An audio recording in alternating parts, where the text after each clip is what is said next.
आता पुतण्या अजित पवारांविरोधात मोर्चा उघडलाय। सुप्रिया सुळेंमध्ये कर्तृत्व असतानाही त्यांना बाजूला सारून इतरांना सत्तेत संधी दिल्याचा टोला अजित पवारांचं नाव न घेता त्यांनी लगावलाय।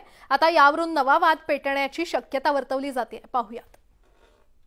पण वेळ प्रसंगी कर्तृत्व असताना सुद्धा स्वतःच्या उणीला बाजून ठेवलं, पण कार्यकर्त्यांना संधी दिली। काही लोक मनाने नाही पण फळावरून त्याची गरज आहे। शरद पवारांचा हा पवित्रा पाहता आगामी काळात पवार काका पुतळ्यांमधील राजकीय संघर्ष चिघळण्याची शक्यता आहे। 6 महिन्यांपूर्वी अजित पवारांनी बंड करीत महायुतीची वाट धरली, मात्र त्यानंतर पवार काका पुतण्यांनी एकमेकांवर वैयक्तिक टीका करणं टाळलं होतं। मात्र खासगी 4 ते 5 वेळा भेटीगाठी झाल्या होत्या। त्यामुळे अजित पवारांच्या बंडाला शरद पवारांचा आशीर्वाद असल्याची राजकीय वर्तुळात कुजबूज होती, तर राष्ट्रवादी काँग्रेस कार्यकर्त्यांच्या मनात संभ्रम होता। पण आता काका पुतण्यामधील संघर्षाला धार आली आहे। शरद पवारांनी पहिल्यांदाच अजित पवारांवर वैयक्तिक हल्लाबोल केलाय।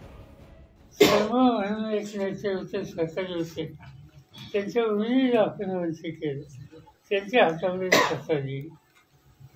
पण वेळ प्रसंगी कर्तृत्व असताना सुद्धा स्वतःच्या उणीला बाजून ठेवलं, पण कार्यकर्त्यांना संधी दिली। शरद पवारांनी सुप्रिया सुळेंचा उल्लेख करत अजित पवारांवर जोरदार निशाणा साधला। तसंच त्यांनी अजित पवार गटाला हा सूचक इशारा दिलाय।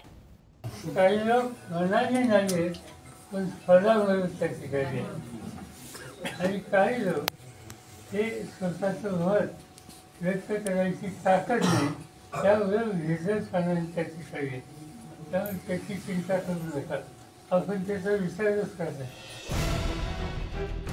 शरद पवारांनी केलेल्या या टीकेला गेल्या 4 दशकातील अजित पवारांच्या राजकीय कारकिर्दीची किनार आहे। सत्तेत असताना शरद पवारांनी नेहमीच अजित पवारांना झुकतं माप दिल्याचं पाहायला मिळालं, पण राजकारणात कधी काय होईल याचा नेम नाही। 6 महिन्यांपूर्वी अजित पवारांनी शरद पवारांची साथ सोडून महायुतीत प्रवेश केला। विकासाचा मुद्दा पुढे करून अजित पवारांनी हे बंड केलंय। आता अजित पवार गटाकडून शरद पवारांना टार्गेट केलं जातंय। जर त्यांच्यामध्ये एवढी पात्रता असती तर आज जे 53 आमदारपैकी 43 आमदार अजितदादांच्या पाठीशी उभे राहिले, तेच आमदार सुप्रियाताईच्या पाठीशी उभे राहिले असते।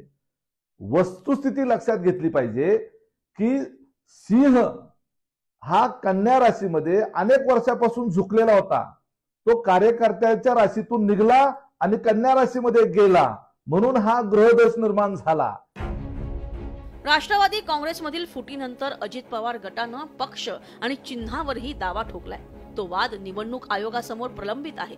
तसंच आमदार अपात्रता प्रकरण विधानसभा अध्यक्ष राहुल नार्वेकरांसमोर सुरू आहे। एकीकडे पक्षावरील वर्चस्वावरून राष्ट्रवादीच्या दोन्ही गटात संघर्ष पेटला असतानाच आता काका पुतळ्यांमध्ये वैयक्तिक पातळीवर टीकेला तोंड फुटले।